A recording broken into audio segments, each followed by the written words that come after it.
Hello everyone and welcome to my The Bold Fans channel. I hope everyone is having a wonderful day. Before we begin, please hit the subscribe button and give this video a thumbs up. According to The Bold and the Beautiful B&B update for Monday, August 17th, Steffy Forrester Finnegan, Jacqueline McInnes Wood, and Carter Walton Lawrence St. Victor will become engrossed in their feelings and their intense need for solace. Let's discuss what will happen on B&B since Torsten K's character Ridge Forrester will likewise let out his fury. First of all, now that Steffy has been harmed and driven away by John Finn Finnegan, Tanner Novlin, Ridge's anger will go out of hand. Ridge will continue to be enraged by his son-in-law's actions because Finn concealed information regarding Sheila Carter's, Kimberlyn Brown, trip to Monaco and failed to take a strong enough stance against her. Finn will assure Steffy that he will make amends, but he must first locate her. Eventually, Finn will return to Los Angeles in the hopes of seeing Steffy there as soon as possible. Finn is terrified of losing Steffy permanently, so he won't want to think about it at all. On the lengthy flight home, Finn will only ponder and attempt to persuade himself that better news is on the way. Steffy will tell Carter more about Monaco at Forrester Creations and weep over having to part with Finn. Steffy had thought that their Sheila problems would be resolved, but she now feels compelled to put her kids first. Steffy thinks Finn won't be her spouse for very long because of this. Carter will acknowledge that Daphne Rose Walton, Muriel Hilaire, is returning to Paris and no longer wants to be his wife. Steffy will develop a strong bond with Carter after realizing that he is suffering just as much as she is. Although Carter and Steffy have been friends for a long time, there will be a change in their relationship that makes them feel more than just platonic. Since Steffy and Carter have been drinking a lot of alcohol, it is obvious that they won't be able to think clearly or make wise decisions. Carter and Steffy will just realize that they don't want to deal with all of these unpleasant feelings, so they will attempt to feel anything else in their place. It appears that when temptation arises, Steffy and Carter will make a grave error by giving in. Before they perform the deed in the Forrester CEO office, the clothing can begin to fall off. Don't miss any of the action since spoilers for The Bold and the Beautiful indicate that Carter and Steffy will be really hot. The Forrester Creations executive suite's tall windows let in the gentle warmth of the late afternoon sun, which created long shadows on the elegant furniture and polished floors. In Carter Walton's office, Steffy Forrester sat on the edge of the leather sofa, her normally flawless beauty marred by the emotional rubble of the last 24 hours. Her eyes were ringed in crimson from crying and the booze she had drunk on the lengthy commercial flight from Monaco, and her dark hair was somewhat tousled. On the modest table in front of her, a half-empty bottle of champagne served as a silent testimony to the anguish she was unable to control. Carter was standing close by, pouring 2 more drinks with steady hands that concealed his own inner agony. Daphne's diagnosis and the difficult decisions it made for them had caused their marriage to fall apart. He was left with a hollow aching and the bitter realization that love was insufficient on its own once she had left. The woman who had been his closest ally in the corporation and something more in a previous life, Steffy, now sat in front of him shattered in a manner he had seldom witnessed. Steffy murmured in a harsh, low voice, "I can't do it anymore, Carter." He offered her a glass, which she took and swallowed deeply. Sheila was with him on that aircraft. He concealed it.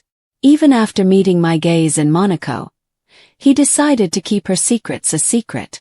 After everything she's done to me, Kelly, Hayes, and this family, I hurled the ring in his direction. I departed. "I'm done," Carter said, sinking onto the couch next to her until their shoulders almost touched. He recognized the unique suffering of a marriage that had once seemed unshakable. "You don't need to give an explanation. I've been there. I'm still there, hell. Daphne told me she couldn't continue to hope for something that would never happen and placed her ring on the nightstand. Donor alternatives, fertility treatments. It all become too much. She required room." For a little period, they drank in quiet as the weight of their shared failure settled between them like a third presence in the room. I don't even know what I need anymore. Inside these gates, time appeared to slow down while the city of Los Angeles resumed its unrelenting speed outside. Steffy put down her drink, her hand shaking a little. I just want to get away from the woman who is constantly attempting to ruin my family. Finn continues to give her opportunities. He insists that he has control over the situation and that she has changed. However, my life collapses each time she appears. That is not how I can live. Carter went out and put his palm over hers, saying, I won't. The contact was only intended to be consoling. However, he was unprepared for the calm stream that flowed through him as her flesh warmed his. You're not by yourself in this. You have people who care about you no matter what comes next. Steffy raised her gaze to meet his. People who will stand with you. He recognized in them the same tiredness and isolation that had been residing in his own mirror for weeks. The edges of their control were softened by the drink. What started out as a private discussion on grief and betrayal eventually became more personal. They talked about the years they had known one another and the fleeting passion that existed between them before their paths diverged. They talked about the stress of managing a fashion empire as their personal lives fell apart. They talked about the kids who ought to be treated better than the mayhem Sheila was bringing to their home. The cautious space between them vanished somewhere in the midst of the second bottle. Steffy rested her head on Carter's shoulder. He put his arm around her. With each breath they exchanged and each silent confession of suffering, the solace they sought in one another grew. They turned to face each other, and the kiss that ensued seemed inevitable, a collision between two people who had nothing left to lose and nowhere else to turn. The subsequent events were not anticipated. It wasn't given much thought. It was the result of booze, heartache, and the perilous notion that they might temporarily ignore the lives that awaited them outside that office. Clothes were being thrown away more and more quickly. Their brief haven from the ruins of their marriages was the leather sofa. Finn, Daphne, and Sheila were absent in the heat of the moment. All that was present was a strong need to experience something other than loss. After it was finished, the truth of what they had done descended upon them like a chilling mist. Steffy was the first to sit up, using trembling fingers to tug her top back into position. Carter was silent, gazing up at the ceiling as the enormity of their error started to sink in. It was impossible for them to go back from where they had gone. Friendship had evolved into something far more complex, and the fallout would affect both of them in ways they weren't ready for. The Mediterranean evening was beautiful and cool, miles away in Monaco, but Ridge and Brooke's suite was everything but serene. Ridge paced the room, his hands balled into fists and his jaw taut. Still wearing the clothes he had worn while frantically combing the streets for Steffy after she ran away, Finn stood close to the window. Since Finn acknowledged that Sheila had been on the same private jet, the conflict had been escalating. Ridge stated in a menacing low voice, "You brought that woman here. After everything Sheila Carter has done, you brought her to the same city as my daughter. You told a falsehood about it. You didn't tell Steffy. She's gone now. She abandoned you." Finn's face was pale. "Because of your choices, she threw her wedding ring in the sand and took a commercial flight home. I warned Sheila to avoid me. I believed I could manage it. I wanted to show Steffy that I was capable of setting limits." Ridge stopped pacing and completely turned on him. "I never meant for any of this to happen." At last, the rage that had been building since he found out about Steffy's absence exploded. "It always happens even if you never intend for it to. Sheila shoots individuals. She is manipulative. Ruins. And my family suffers each and every time you give her another chance. That woman has caused Steffy a great deal of suffering. There is danger for my grandchildren. Taylor came very close to death. You continue to stand up for her." Brooke attempted to step in and put a touch on Ridge's arm, but he dismissed it. "Still, you protect her secrets." His eyes stayed fixed on Finn. "You are meant to be her spouse. You should prioritize her. Rather, you decided to travel halfway around the globe with the one individual who has hurt Steffy more than nearly everyone else. After that, you concealed it. When she found out, what did you imagine would happen?" Finn's voice broke. "I adore her. I'm attempting to contact her again." "You might have already lost her," Ridge remarked. "I need to make this right." The remarks struck like a blow to the body. The fight went on, getting louder and more direct with each exchange. And if that is the case, you have no one to blame but yourself and the woman you refuse to cut out of your life. Any patience Ridge may have had for Finn's complex connection with his birth mother was overshadowed by his protective instincts as a parent. The harm was evident by the end of the conversation. As Finn left the suite, he was aware that he had not only betrayed Steffy's confidence, but also earned the father whose daughter he had promised to defend his long-lasting wrath. The night became darker around Forrester Creations back in Los Angeles. The champagne bottle was empty and the atmosphere was thick with unsaid grief as Steffy and Carter sat in silence following their snap choice. Neither of them made an effort to depart. The solace they had sought had turned into a fresh cause of suffering, a secret that would need to be handled carefully if it was to stay hidden. At last, Steffy uttered a barely audible whisper. "We are unable to inform anyone. Not quite yet. Perhaps never. This was an error. A big one," Carter said with a slow nod. Her words were true, and they felt like lead in his chest. "I am aware. However, it did occur." The city's lights gleamed outside the office windows, unconcerned by the internal storms taking place. "And now we have to figure out what comes next." Somewhere over the Atlantic, Finn was hurrying home in a last-ditch effort to save what was left of his marriage. Thousands of miles away, Ridge's rage persisted. And in the silence of that executive room, two once friendly individuals came to terms with the fact that their moment of vulnerability could alter everything. The hours passed while they discussed the potential consequences in hushed tones. Before they had even started to deal with the breakup of their own relationship, Carter was concerned that Daphne would find out the truth.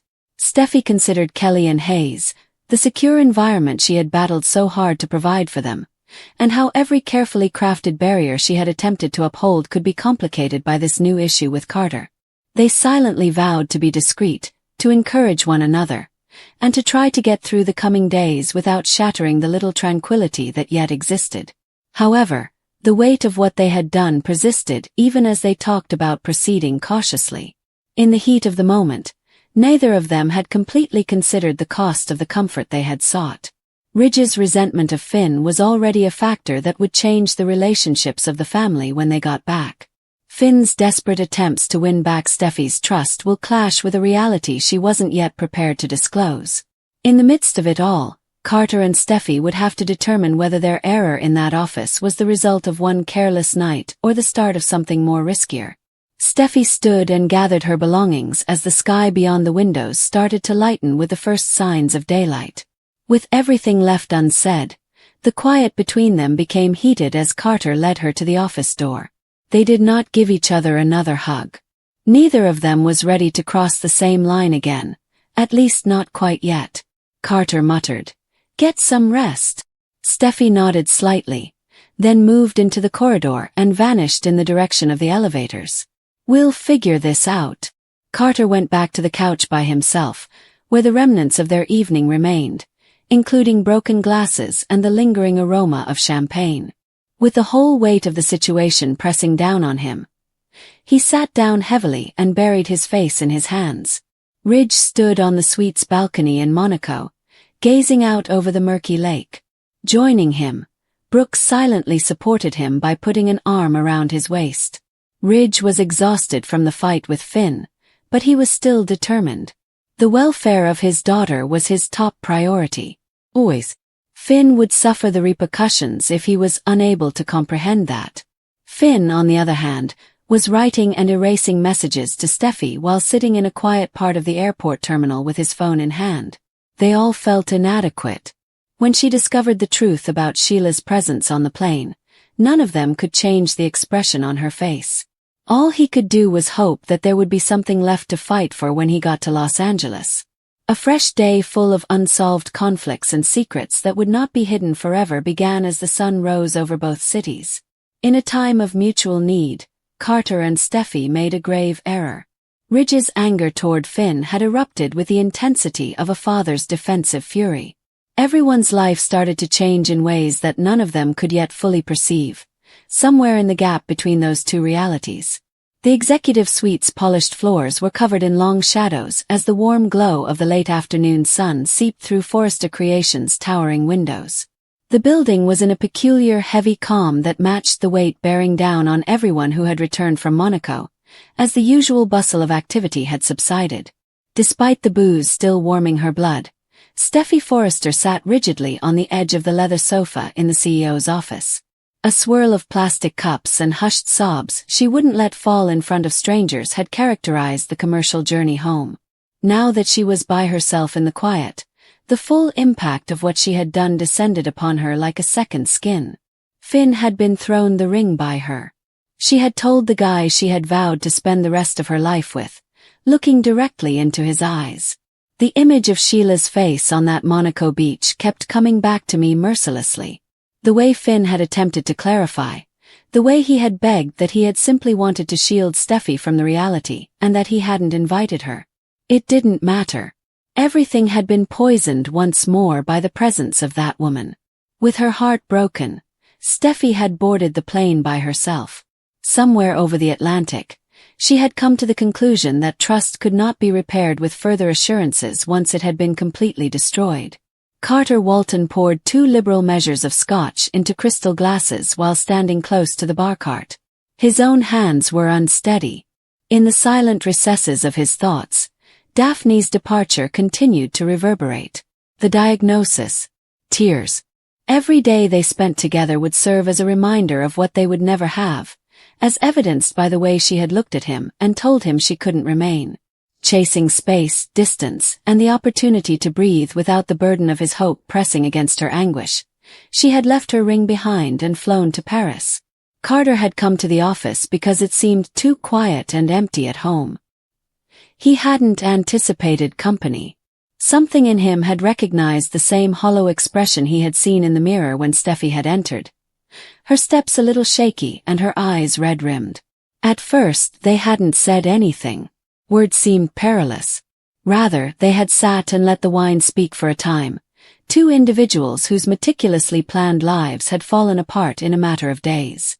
Eventually, Steffy replied in a shaky voice. I keep thinking about Hayes. Concerning Kelly. About the family we were meant to be. Then I see her face.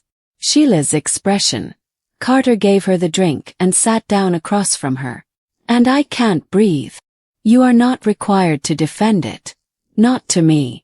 She gave him a serious look at that moment, and their mutual understanding turned into something more subdued and perilous than either of them had expected. The city went on outside the office. Time stretched inside. Ridge Forrester was still in Monaco, miles away, but his rage had finally found its victim. Finn stood in the suite that was meant to be the scene of a passionate reunion, one that would have served as a reminder to Steffy and the rest of the world of the miracle that had brought them back together years before. The room felt chilly instead. Ridge stood in front of the windows that overlooked the port, speaking in a calm, low voice that usually indicated the worst was about to happen. Ridge remarked, You put my daughter on a plane with that woman. You allowed Sheila Carter to get close to her. Close to Hayes. Finn's jaw tightened. And then you kept it from Steffy until it was too late. She wasn't on the plane with me. She was there already. I made a judgment call. Ridge turned, his gaze harsh.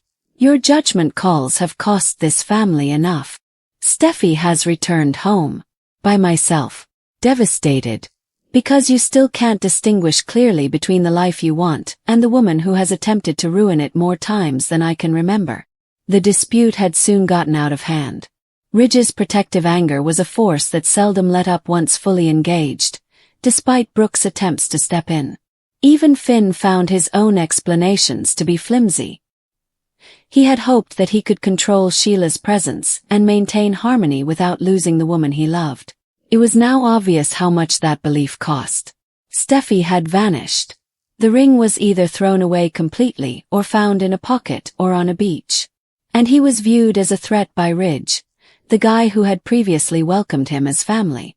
At last, Finn declared, I'm going after her. Ridge moved in closer. You'll give her room. While she's still bleeding from this, you won't corner her. You will let her decide when, or if, she is ready to hear another word from you if you care about her at all." The words were like a blow to the body. With a taste of defeat in his mouth, Finn left the suite knowing that Steffy was choosing to put every mile between Monaco and Los Angeles between them.